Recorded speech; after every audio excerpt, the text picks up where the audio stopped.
Sarah stared at the neon lights flickering outside the window of the small apartment she shared with her younger sister Emma. The rent notice in her hands felt heavier than paper should, 3 months behind, and the landlord had made it clear this was their final warning. Her hands trembled as she folded the notice and placed it on the kitchen counter next to the stack of medical bills. Emma's cancer treatment had drained every penny they had saved. Their parents had died in a car accident 2 years ago, leaving Sarah as the sole guardian of her 17-year-old sister. The insurance money had run out faster than she could have imagined, and her job at the local diner barely covered groceries, let alone the mounting medical expenses. "Sarah, are you okay?" Emma's weak voice called from the bedroom. The chemotherapy had taken its toll on the once vibrant teenager who used to light up every room she entered. "Everything's fine." Just going through some mail," Sarah replied, forcing cheerfulness into her voice. She had become an expert at hiding her fears from her sister. Emma had enough to worry about without knowing they might be homeless soon. Sarah walked to Emma's room and sat on the edge of the bed. Her sister looked so fragile, wrapped in the old quilt their grandmother had made. Despite everything, Emma managed a smile that reminded Sarah why she would do anything to keep fighting. "The doctor said my test results are looking better," Emma said softly. "Maybe we're finally winning this battle." Sarah squeezed her sister's hand. "Of course we are. You're the strongest person I know."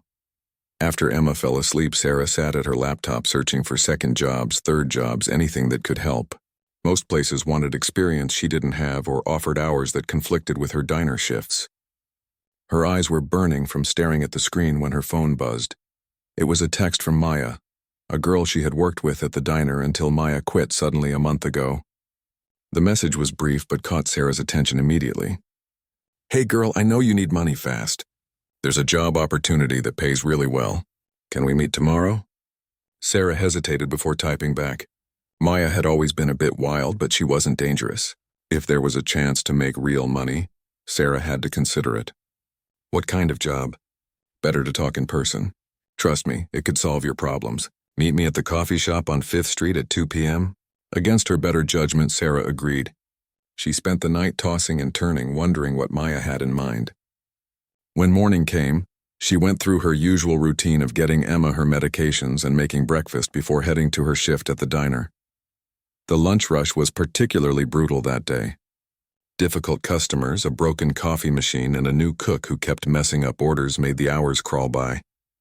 When her shift ended, Sarah felt exhausted, but she forced herself to walk to the coffee shop. Maya was already waiting at a corner table, looking completely different from the last time Sarah had seen her. Her hair was professionally styled, she wore expensive-looking clothes, and her makeup was flawless. Most surprising of all, Maya looked healthy and happy. "Sarah, you look tired, honey," Maya said, standing to hug her. "Sit down, let me buy you a real coffee, not that diner stuff." As they settled into their chairs, Sarah couldn't help but stare.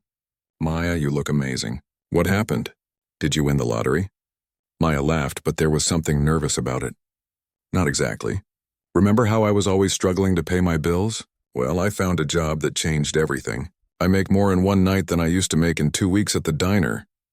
"What kind of job pays that much?" Sarah asked, though she was starting to get a sinking feeling in her stomach. Maya leaned forward and lowered her voice. "I work at an upscale nightclub downtown. It's not what you think, Sarah, it's classy. The clientele is wealthy and respectful, and the management takes care of the girls. I serve drinks, chat with customers, make them feel welcome. That's it." Sarah felt her cheeks flush. "Maya, I can't do something like that. I have Emma to think about." "Just hear me out," Maya said quickly. "The club is called Velvet Dreams. The owner, Mrs. Chen, runs it like a business. No drugs, no inappropriate touching, strict rules about everything. The girls who work there are saving for college, supporting families, building futures. It's not some sleazy place, Sarah. It's actually really safe." Maya pulled out her phone and showed Sarah pictures of a sophisticated-looking establishment with elegant decor and well-dressed staff. "Look, I know it's not ideal, but you're drowning, aren't you? Emma needs her treatments, and you need to keep a roof over your heads. This could be temporary, just until you get back on your feet." Sarah stared at the photos, her mind racing. Everything inside her said this was wrong. But the stack of bills at home and Emma's medical needs were louder than her conscience. "How much money are we talking about? On a good night? $300–400. On a really good night, even more. Plus the club covers health insurance for full-time girls and Mrs. Chen has connections. She's helped girls get into college, find better jobs. She cares about us. The number hit Sarah like a physical blow. $400 in one night was more than she made in 2 weeks at the diner. That kind of money could catch up their rent, pay for Emma's medications, maybe even start building a small emergency fund. I need to think about it, Sarah said quietly. Maya reached across the table and touched her arm. I understand. But Sarah, don't think too long. Mrs. Chen is only hiring one more girl right now, and she's picky about who she accepts. You're pretty, you're smart, and you have a good heart. She'd like you. As Sarah walked home, her mind was in chaos. Part of her felt disgusted with herself for even considering it. But another part, the part that lay awake at night worrying about Emma's next treatment payment, was already calculating how quickly she could catch up on their bills. When she got home, Emma was sitting up in bed reading, looking a little stronger than she had that morning. How was work today? Same as always, Sarah replied, sitting down beside her. How are you feeling? Better. I've been thinking about going back to school next semester if the doctors say I can handle it. Sarah's heart broke a little. Emma still had hope, still had dreams for her future. How could Sarah let her down? As she tucked Emma in that night, Sarah made her decision. She would do whatever it took to give her sister a chance at a normal life, even if it meant sacrificing her own comfort and moral certainties. The next morning, she called Maya and said yes. 3 days later, Sarah stood outside Velvet Dreams, her hands shaking as she clutched the small purse Maya had lent her. The building looked even more impressive in person than in the photos. Black marble columns framed the entrance, and soft golden light spilled from the tall windows. Well-dressed people moved in and out of the establishment, their laughter and conversation creating an atmosphere that seemed almost normal. Maya appeared beside her, wearing a sleek black dress that Sarah could never afford. You look perfect, Maya said, adjusting the simple but elegant navy dress Mrs. Chen had provided for Sarah's first night. Remember, just be yourself. Smile. Listen to what the customers are saying and make them feel important. That's all there is to it. Mrs. Chen had interviewed Sarah 2 days earlier, in a surprisingly professional office above the club. The older woman had kind eyes but spoke with the authority of someone who had built her business from nothing. She had explained the rules clearly. No drinking alcohol while working, no giving out personal information, no physical contact beyond a handshake, and absolutely no meeting customers outside the club. Girls who broke these rules were fired immediately. My establishment has a reputation to maintain, Mrs. Chen had said. The gentlemen who come here are looking for intelligent conversation and a pleasant evening. They pay well for the privilege of spending time with beautiful, articulate young women. It's a business transaction, nothing more. Now, walking through the entrance, Sarah felt like she was entering a different world. The interior was decorated in rich burgundy and gold, with crystal chandeliers casting warm light over intimate seating areas. A small stage in the corner featured a jazz trio playing soft music. The atmosphere was more like an upscale restaurant than what Sarah had imagined a nightclub would be. Sarah, meet Diana and Jessica, Maya said, introducing her to 2 other young women. Diana looked to be in her mid-20s with shoulder-length blonde hair and a warm smile. Jessica appeared younger, maybe 21, with dark curls and bright eyes. First night? Diana asked kindly. Don't worry, it gets easier. The regulars are mostly lonely businessmen who just want someone to listen to their problems. Think of yourself as a therapist who serves drinks. Jessica laughed. That's actually pretty accurate. I've heard more about stock portfolios and divorce proceedings than I ever wanted to know. A tall man in an expensive suit approached their table. Diana immediately stood and smiled. Mr. Patterson, how lovely to see you again. The man's face lit up as Diana took his arm and led him to a private table. He's here every Friday, Maya explained quietly. His wife died last year and he has grown children who live across the country. He just doesn't want to go home to an empty house. Sarah watched Diana pour champagne and listen intently as Mr. Patterson talked, occasionally laughing at something he said. There was nothing inappropriate about their interaction. It really did look like 2 people having a pleasant conversation over drinks. Miss Sarah? A deep voice behind her made Sarah turn around.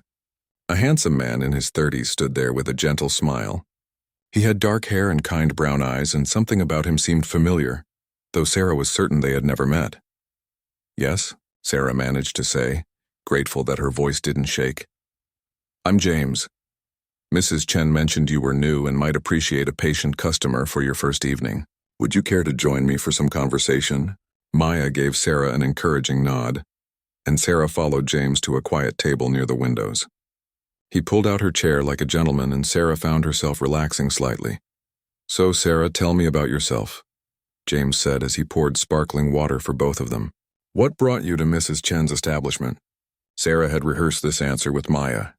The key was to be vague but honest enough to seem genuine. "I'm helping support my family while I figure out my next steps in life." James nodded thoughtfully. "That's admirable. Family is important." He paused, studying her face. "You seem different from the other girls here. There's something in your eyes, a kind of determination mixed with sadness." Sarah felt uncomfortable under his scrutiny. "I'm sorry, is there something wrong?" "Not at all," James said quickly. "I apologize if I made you uncomfortable. I suppose I'm just curious about people's stories.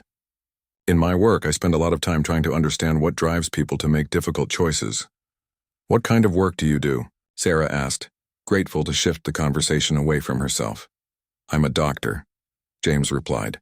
"I work at the children's hospital downtown, mostly with kids who have serious illnesses." Sarah's breath caught. Emma had spent weeks at that hospital during her initial diagnosis and treatment. That must be really rewarding work. It is, but it's also heartbreaking sometimes. When you watch families struggle with medical bills on top of everything else they're dealing with, it makes you realize how unfair life can be. Something in his tone made Sarah look at him more carefully. There was real compassion in his voice, not just polite conversation. "Do you have children of your own?" James shook his head. "Not yet. I've been too focused on my career, I suppose. But working with kids makes me think about what kind of father I'd want to be someday."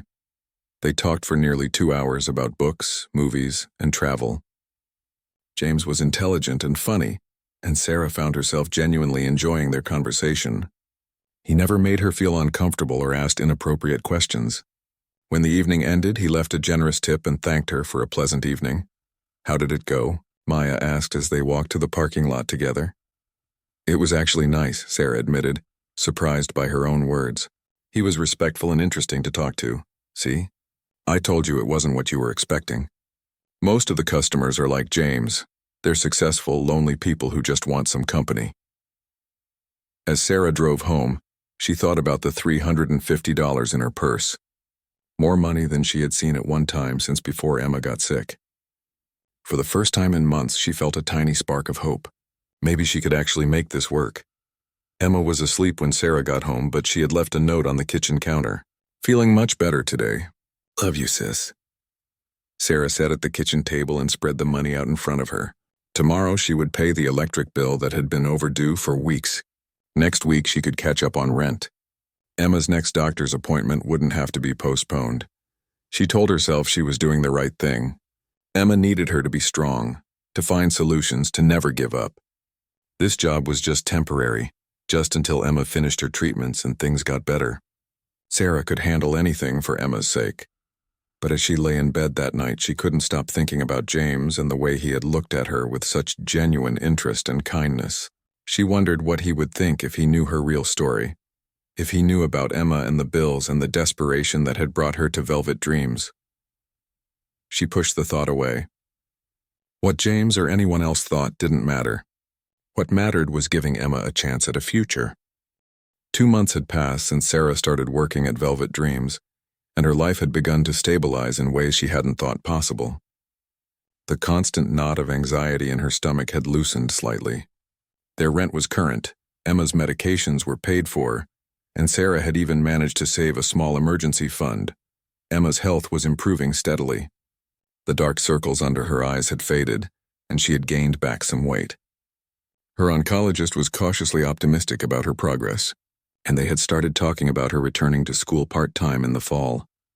"You look happier lately," Emma observed one morning as they shared breakfast. "Things must be going better at the restaurant." Sarah had told Emma she had gotten a promotion and was working evening shifts at an upscale restaurant downtown.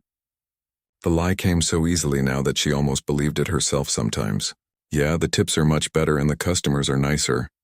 I'm so proud of how hard you've been working for us," Emma said, reaching across to squeeze Sarah's hand. "I know you gave up a lot when I got sick. The guilt hit Sarah like a physical blow, but she managed to smile. You're worth everything, Em. Always remember that. At Velvet Dreams, Sarah had found her rhythm. She had regular customers now, businessmen who requested her specifically when they came in. There was Mr. Richardson, a retired professor who loved discussing literature. Mr. Santos, a widower who owned several restaurants and shared stories about his late wife. And James, who had become her favorite customer, though she tried not to admit it to herself. James came in every Thursday night, always requesting Sarah's company. Their conversations had grown deeper over the weeks. He talked about difficult cases at the hospital, about the families he tried to help beyond just medical treatment. Sarah found herself looking forward to Thursday evenings in a way that made her uncomfortable. You're developing feelings for him, Diana observed one night as they watched James arrive and scan the room for Sarah. Don't be ridiculous, Sarah replied, but her cheeks flushed. He's just a customer. Honey, I've been doing this for 3 years. I know the difference between professional interest and personal attraction. You light up when he walks in. Sarah couldn't deny it anymore. James was kind, intelligent, and genuinely seemed to care about people. During their conversations, she often forgot where she was and why she was there. She found herself sharing more than she should, talking about her love of books, her dreams of maybe going back to school someday, her belief that everyone deserved a chance at happiness. That Thursday night, James seemed different. He was quieter than usual, more thoughtful. Sarah, can I ask you something personal? Sarah tensed. I guess so. What do you really want out of life? Not the polite answer you give customers, but what you actually dream about when you're alone. The question caught Sarah off guard. She had trained herself not to think too far into the future, to focus only on the immediate needs of each day. I don't really know anymore. I used to have plans, but life has a way of changing everything. What were those plans? Sarah found herself telling him about wanting to be a teacher, about the scholarship she had given up when their parents died, about the small apartment with a garden where she and Emma could have lived quietly and happily. She stopped herself before saying too much, but James listened with such genuine attention that she felt understood in a way she hadn't experienced in years. It's not too late, you know, James said softly. Plans can change, but dreams don't have to die. Some dreams are luxuries people like me can't afford, Sarah replied, more bitterly than she intended. James reached across the table and almost touched her hand before catching himself and pulling back. People like you? People with responsibilities. People who have to make practical choices instead of following their hearts. I understand more than you might think, James said. I wanted to be a teacher too originally. My father pushed me toward medicine because it was more prestigious, more financially secure. Sometimes I wonder what my life would have looked like if I had been brave enough to follow my first instinct. They sat in comfortable silence for a moment, and Sarah realized how much she wished she could tell James the truth about everything. About Emma, about the bills, about why she was really there. But the rules were clear, and she couldn't risk losing this job. Sarah, I know this might be inappropriate, but would you consider having dinner with me sometime? Outside of here, I mean, as friends. Sarah's heart jumped, but she shook her head immediately. I can't, it's against the rules. I understand, James said, though she could see disappointment in his eyes. I just want you to know that I enjoy our conversations more than anything else in my week. You're special, Sarah. I hope you know that. After James left that night, Sarah sat in her car in the parking lot for a long time before driving home. She was falling for him, and that was dangerous for so many reasons. He thought she was someone she wasn't. He had no idea about her real life, her sick sister, the desperation that had brought her to this place. Maya found her the next night looking distracted. What's wrong? You've been off all evening. I think I'm making a mistake, Sarah said quietly. Not with the job, but with one of the customers. James, Maya said immediately. I've seen how you two look at each other. Sarah, you have to be careful. Getting emotionally involved with customers never ends well. I know. He makes me remember who I used to be before everything got so complicated. Honey, I get it, but you can't forget why you're here. This job is temporary, remember? You're saving money, getting Emma healthy, building a better future. Don't let feelings mess that up. That weekend, Emma had a particularly good day. They went to the park together, something they hadn't done since before her diagnosis. Watching Emma laugh as she fed ducks at the pond, Sarah felt the weight of her double life pressing down on her. Emma trusted her completely, believed in the story Sarah had created about working at a respectable restaurant. "I've been thinking," Emma said as they walked home. "When I'm better, really better, I want to do something to help other families going through what we went through. Maybe work for a charity or something." "That sounds wonderful, Em. You've inspired me, watching how hard you've worked, how you never gave up on me even when things looked impossible. I want to be that strong for other people." Sarah felt tears stinging her eyes. Everything she was doing was for Emma, but sometimes the cost felt too high. She was lying to the person she loved most, putting herself in a situation that became more complicated every day, and developing feelings for a man who could never know the truth about her life. That night she made a decision. She would be more careful with James, keep their conversations light and professional. She would save as much money as possible and get out of Velvet Dreams as soon as Emma was completely healthy. She would build the life Emma deserved, even if it meant sacrificing her own happiness.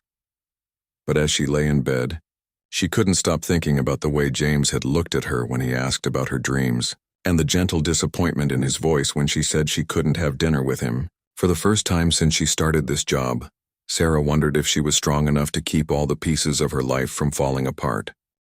The evening started like any other Thursday. Sarah had arrived at Velvet Dreams early to help with inventory, a task that earned her extra money she desperately needed for Emma's upcoming medical tests. The club was quieter than usual, with only a few regular customers scattered throughout the elegant seating areas. She was arranging fresh flowers at the bar when she heard a familiar laugh from across the room. Her blood turned to ice as she turned toward the sound. There, sitting at a corner table with two other men in expensive suits, was David Chen, her ex-boyfriend from college, the man she had once thought she would marry. Sarah's hands trembled as she set down the crystal vase. David looked exactly the same, just more polished and successful. His dark hair was perfectly styled. His suit probably cost more than Sarah made in 2 months, and his confident smile was just as charming as she remembered. He hadn't seen her yet, but it was only a matter of time. Sarah tried to disappear into the back room, but Mrs. Chen appeared beside her with a gentle but firm expression. "Sarah, dear, you have a special request tonight. The gentleman at table 7 specifically asked for your company." Sarah's heart sank as she looked toward table 7. David was already staring at her with a mixture of shock and something else she couldn't identify. Their eyes met across the room, and she watched his expression change from surprise to recognition to what looked like understanding. "Do you know him?" Mrs. Chen asked, noticing Sarah's pale complexion. We went to college together," Sarah managed to say. Mrs. Chen studied her face carefully. "If you're uncomfortable, I can assign someone else." "No," Sarah said quickly. She couldn't afford to lose a customer, especially not when Emma's medical bills were mounting again. "It's fine. We're adults." Sarah walked across the room on unsteady legs, acutely aware that her entire carefully constructed world was about to collapse. David stood when she approached, his manners as impeccable as ever. "Sarah Mitchell," he said softly, using her full name. "I can't believe it's really you." "Hello, David," she replied, trying to keep her voice steady. "It's been a long time." David's companions excused themselves, apparently sensing the tension between the former couple. David gestured for Sarah to sit across from him, and she noticed his hands were shaking slightly too. "You look," David started, then stopped. "You look beautiful, Sarah. Different, but beautiful." "Thank you," Sarah said automatically, falling back on her professional training. "Can I get you something to drink?" David's face fell slightly. "So we're going to pretend this is normal? That this is just business?" Sarah looked around nervously, aware that Mrs. Chen was watching from across the room. "David, please. I need this job." Something in her voice made David lean forward with concern. "Sarah, what happened? When you disappeared from college, nobody knew where you went. I tried to find you, but it was like you vanished." The memory hit Sarah like a physical blow. She had been in her junior year, planning a future with David, when the phone call came about her parents' accident. She had left everything behind in a single afternoon to take care of Emma. She had been too proud and too overwhelmed to reach out to anyone from her old life. "My parents died," Sarah said quietly. "Car accident. I had to take care of my sister." David's expression immediately softened with sympathy. "Sarah, I'm so sorry. Why didn't you call me? I would have helped." You were already accepted to medical school. You had your whole future planned out. I couldn't ask you to give that up. That should have been my choice, David said, and Sarah could hear old hurt in his voice. I loved you, Sarah. I would have found a way to help. Sarah felt tears threatening and blinked them back. It doesn't matter now. That was years ago. How is Emma? David asked. She must be, 17 now? 18, Sarah corrected. She's been sick cancer, but she's getting better. David's face went white. Sarah, no. I work at Children's Memorial Hospital. I'm an oncologist. The irony hit Sarah like a slap. Her ex-boyfriend, the man she had once loved more than anything, was now a successful doctor working at the same hospital where Emma received treatment. Meanwhile, she was sitting in a nightclub, pretending to be someone she wasn't just to pay for Emma's care. Dr. Chen, Sarah whispered, making the connection. You're Dr. David Chen. You know my name? David looked confused for a moment, then understanding dawned. Emma Mitchell is your sister. Sarah nodded, unable to speak. David had been treating Emma's case. He had been one of the doctors who had saved her sister's life, and Sarah had never known. Sarah, I've been reviewing Emma's case for months. Her response to treatment has been remarkable. She's one of my success stories. David paused, studying Sarah's face. But her family situation was listed as financially stressed. The social worker mentioned that her guardian was working multiple jobs just to keep up with medical expenses. The pieces clicked together in David's mind, and Sarah watched as he realized why she was really there. His expression shifted from confusion to heartbreak. You're doing this for Emma, he said quietly. You're working here to pay for her medical treatment. Sarah couldn't answer. The weight of her double life, the exhaustion of pretending to be strong for so long, and the shock of seeing David again all crashed down on her at once. Tears began falling despite her efforts to stop them. David reached across the table and took her hand, forgetting where they were. Sarah, why didn't you tell me? When Emma was admitted to my hospital, why didn't you let me know you were her sister? Because I was ashamed, Sarah whispered. Because you became everything you dreamed of becoming, and I became someone I never thought I could be. Because I didn't want you to see what my life had become. Sarah, look at me, David said firmly. When she raised her eyes to his, she saw the same kindness that had made her fall in love with him years ago. You are the most incredible person I know. You gave up everything to save your sister's life. You've been working multiple jobs, sacrificing your own dreams, fighting a battle that would have broken most people. How could you think I would see that as anything but admirable? I'm working in a nightclub, David. This isn't exactly the life we planned together. You're surviving, David said simply. You're doing whatever it takes to take care of the person you love most. That's not shameful, Sarah. That's heroic. Mrs. Chen approached their table discreetly. Is everything all right here? David looked up at her with respect. Mrs. Chen, I hope you realize what an exceptional young woman you have working for you. Sarah is one of the strongest, most caring people I've ever known. Mrs. Chen smiled knowingly. Yes, Dr. Chen, I recognize that quality in her immediately. It's why I hired her. After Mrs. Chen left, David and Sarah sat in silence for a moment. Finally, David spoke. Sarah, I want to help. With Emma's treatment, with your situation, with everything. I can't ask you to do that, Sarah said automatically. You're not asking. I'm offering. Emma is my patient, and you're... David paused, searching for the right words. You're someone I care about very much. You always will be. Sarah felt a spark of hope for the first time in months, but it was immediately followed by fear. David, it's complicated. My life is so different from yours now. Then we'll figure it out together, David said, if you'll let me. As the evening ended and other customers began to leave, Sarah realized that everything was about to change again. For better or worse, her carefully constructed walls were crumbling, and she wasn't sure if she was ready for what came next. Sarah barely slept that night. Every time she closed her eyes, she saw David's face and the mixture of shock, concern, and something deeper that she was afraid to name.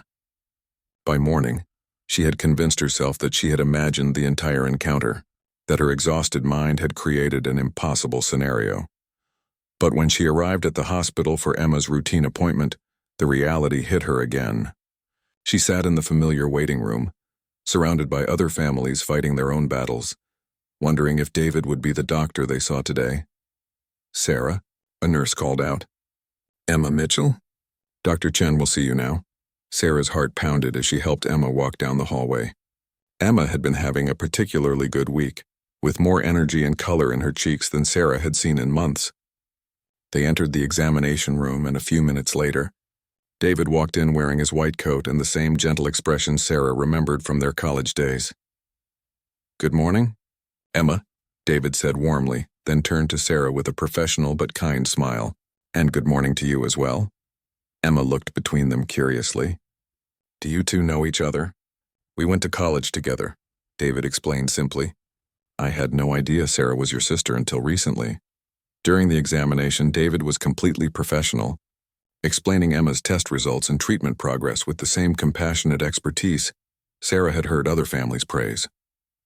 Emma's cancer markers were continuing to drop, and her body was responding well to the latest treatment protocol. "The best part," David told Emma, "is that if your numbers stay this good for another month, we can start spacing out your treatments. You might even be able to start school part-time in the fall." Emma's face lit up with joy. "Really? I can go back to school?" "We'll take it slowly, but yes, I think you're going to have a very normal future ahead of you." After the appointment, David asked to speak with Sarah privately in his office. Emma waited in the corridor, texting friends about her good news and completely unaware of the tension between her sister and her doctor. David's office was warm and comfortable, filled with thank you cards from former patients and pictures of children who had beaten their illnesses. Sarah sat across from his desk feeling like she was in a different world from the one she inhabited at Velvet Dreams. "Sarah, I've been thinking about our conversation last night," David began. "I want to help with Emma's medical expenses. I've already spoken with the billing department about setting up a payment plan that would reduce your monthly costs significantly." "David, I can't let you do that," Sarah protested. "It wouldn't be right." "Why not?" "Emma is my patient, and I have a personal investment in her recovery. Beyond that, I care about what happens to both of you." David stood and walked around his desk to sit in the chair next to Sarah. "I need to tell you something. When I realized Emma was your sister, I went back and reviewed her entire case from the beginning. Do you know what I found?" Sarah shook her head. "You've never missed a single appointment, never been late with a payment, never failed to follow through on any aspect of her care. The notes from our social workers all mention how dedicated and responsible you are. You've been fighting for Emma's life with everything you have, and it's working. She's going to be okay, Sarah. You saved her." Tears started falling down Sarah's cheeks. "I've made so many mistakes, David. I've done things I never thought I would do." "Like working at Velvet Dreams?" David asked gently. "Sarah, I spent some time thinking about that too." "Do you know what I realized? You found a way to make enough money to keep Emma in treatment while still being available for her medical appointments and emotional support. You found a job that paid well enough to cover expenses that would have bankrupted most families. That's not a mistake, that's resourcefulness." "You don't understand," Sarah said, wiping her eyes. "I've been lying to Emma. She thinks I work at a fancy restaurant. She has no idea what I've really been doing. So tell her the truth," David said simply. "I can't. She would be so disappointed in me." David leaned forward in his chair. "Sarah, you're underestimating Emma. She's been watching you sacrifice everything for her for years." "Do you really think she doesn't know how hard you've been working? Do you think she's naive enough to believe that restaurant tips alone have been paying for her cancer treatment?" The thought had never occurred to Sarah. She had been so focused on protecting Emma from the harsh realities of their situation that she hadn't considered Emma might already understand more than she let on. "There's something else," David continued. "I've been offered a position heading up a new pediatric oncology program. It comes with a substantial raise and excellent benefits. I was planning to turn it down because it would mean longer hours and more administrative work. But if I took it, I would be in a position to help more families like yours, and I would be able to help with Emma's ongoing care for as long as she needs it." Sarah looked at David in shock. "You're thinking about changing your career path because of us?" "Because of you," David corrected gently. "Because seeing you again reminded me what really matters. In college, we used to talk about making a difference in the world. I became a doctor, but somewhere along the way I got comfortable. I forgot about the bigger picture." "You never forgot. Sarah, you've been making a difference every single day." Sarah felt overwhelmed by David's words and by the possibility that her life might be about to change in ways she had never dared to hope for. "David, I don't know what to say." "Say you'll let me help," David replied. Say you'll consider that we might be able to build something together, different from what we planned in college, but maybe even better. What about my job at the club? What about everything that's happened? What about it? Sarah, you did what you had to do to save your sister's life. Anyone who can't understand that doesn't deserve to be in your life. As for the job, that's your decision. But you should know that with the payment plan I can arrange and the insurance coverage from my new position, you won't need to work there anymore unless you want to. Sarah sat quietly for a long moment, processing everything David had said.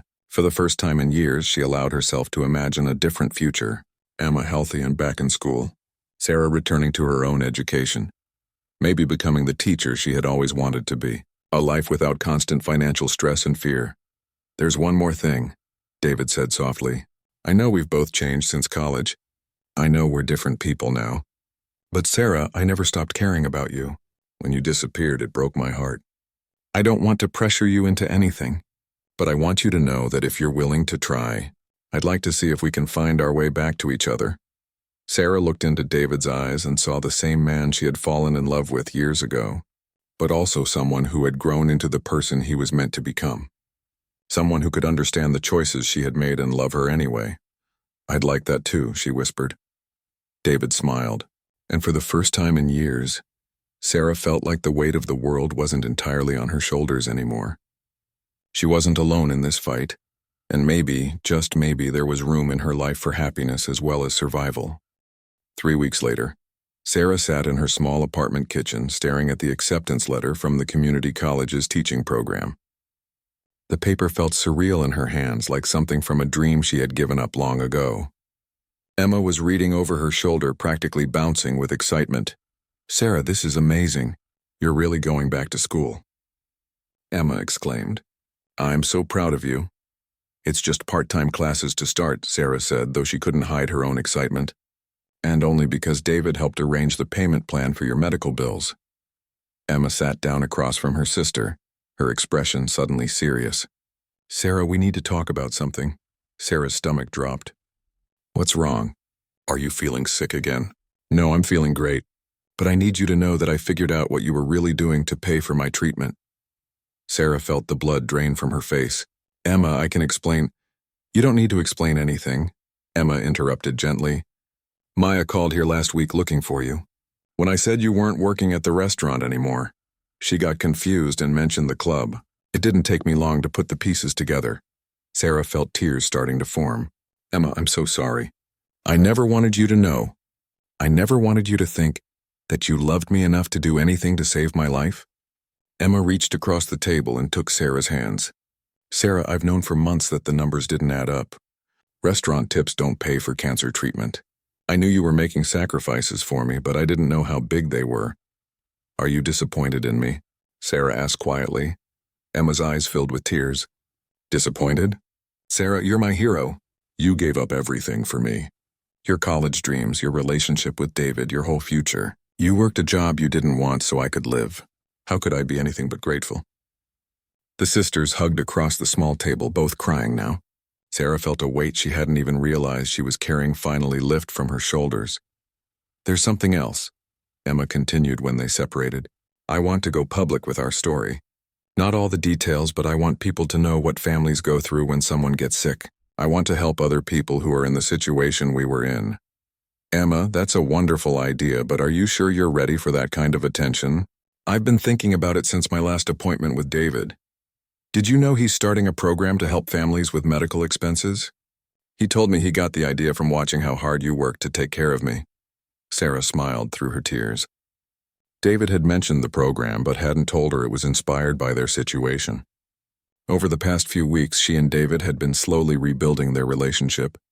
They took things carefully, going on quiet dinners and long walks, talking about their dreams and the years they had spent apart. Speaking of David, Emma said with a mischievous grin, when are you going to admit that you're completely in love with him again? Emma. Sarah protested, but she was blushing. Sarah, the man rearranged his entire career to help us. He calls every other day to check on both of us. He brought me flowers last week just because, and the way he looks at you, it's like you're the most amazing thing he's ever seen. Sarah had noticed the way David looked at her too. There was love there, but also respect and admiration for the woman she had become. He didn't see her as broken or diminished by the choices she had made. He saw her as strong. "We're taking it slow," Sarah said. "We both want to make sure we're doing this for the right reasons. The right reasons being that you love each other and you're perfect together." Before Sarah could respond, there was a knock at the door. Emma jumped up to answer it, and Sarah heard David's voice in the hallway. "I hope I'm not interrupting," David said as Emma led him into the kitchen. "I wanted to bring you both some good news." David was carrying a bottle of sparkling cider and wearing the biggest smile Sarah had seen since they had reconnected. "Emma, your latest test results came back. Your cancer markers are now completely within normal range. If they stay there for 6 more months, you'll be considered in full remission." Emma screamed with joy and threw her arms around David, who laughed and hugged her back. Sarah felt tears of relief and happiness streaming down her face. "There's more," David continued, looking at Sarah. "I got final approval for the Family Assistance Program. We'll be able to help 20 families in the first year with medical expenses and support services. Emma, if you're still interested in being our first spokesperson, we'd love to have you." "Yes," Emma said immediately. "I want to help other families know they're not alone." David turned to Sarah with a softer expression. "And Sarah, I have something to ask you." Sarah's heart started racing as David reached into his jacket pocket. But instead of a ring box, he pulled out an envelope. "The teaching program at the Children's Hospital is looking for someone to work with families, helping kids keep up with their education during treatment. It's part-time, it pays well, and it would let you use your teaching skills while going to school. I may have mentioned that I know someone perfect for the job." Sarah stared at the envelope, hardly believing what she was hearing. "David, that sounds too good to be true. The director wants to interview you next week," David said. "Sarah, you've been teaching Emma how to be strong and resilient for years. Now you can help other kids do the same thing." Emma was practically vibrating with excitement. "Sarah, this is perfect.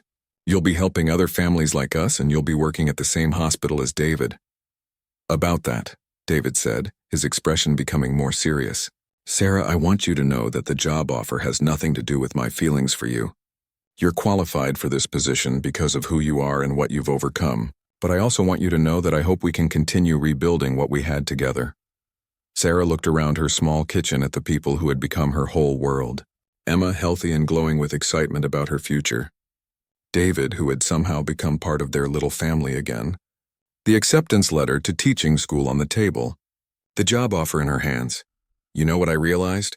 Sarah said, looking at both of them.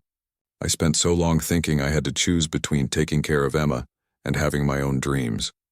But maybe the best dreams are the ones that help other people too." "So you'll take the job?" David asked hopefully. "I'll take the interview," Sarah said, smiling. "And David, I'd like to continue rebuilding what we have too, but I want you to know that even if we weren't together, I would still be grateful to you for everything you've done for us." "I know," David said softly, "and that's one of the reasons I love you. You've never needed saving, Sarah. You just needed someone to recognize how amazing you already were." As the three of them sat around the small table, sharing sparkling cider and making plans for the future, Sarah realized that she had finally found what she had been searching for all along, not just survival, but hope. Not just making it through each day, but building something meaningful for tomorrow. Emma was going to be okay. Sarah was going back to school and might soon have a job she could feel proud of. And David, wonderful David, was back in their lives, not as a rescuer, but as a partner who understood the strength it had taken to get them this far. The road ahead wouldn't always be easy.